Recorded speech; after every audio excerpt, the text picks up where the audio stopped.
কোরআনে কারিমে যে সমস্ত নারীর উল্লেখ আছে আমরা একটু জানার চেষ্টা করি সংক্ষেপে।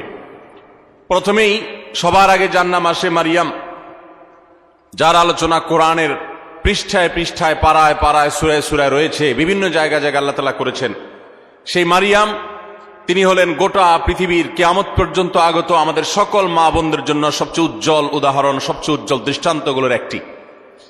কোরআনে মারিয়ামের পাশাপাশি আমাদের মা, মুমিনদের মা উম্মুল মুমিনিন নবীপত্নী আয়েশা রাদিয়াল্লাহু তাআলা আনহা, তার সম্পর্কে সূরা নূরে কয়েকটি আয়াতে আল্লাহ রাব্বুল আলামিন আলোকপাত করেছেন।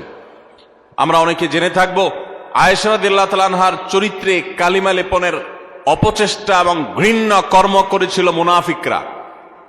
আল্লাহ রাব্বুল আলামিন তার পুততা, পবিত্রতা, তার সতীত্ব এবং তার ব্যাপারে যে মিথ্যা অপবাদ দেওয়া হয়েছে সেই মিথ্যা অপবাদ এবং ষড়যন্ত্র সম্পর্কে কোরআনে কারিমে অনেকগুলো আয়াত নাজিল করেছেন।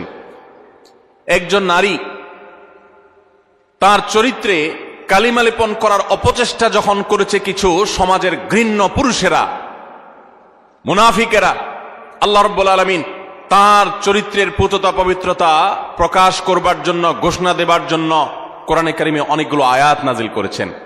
একজন নারী হিসেবে, একজন মুসলিম মেয়ে হিসেবে এই ঘটনা নিশ্চয়ই আমাদের জন্য আনন্দদায়ক, এই ঘটনা নিশ্চয়ই আমাদের জন্য প্রেরণাদায়ক।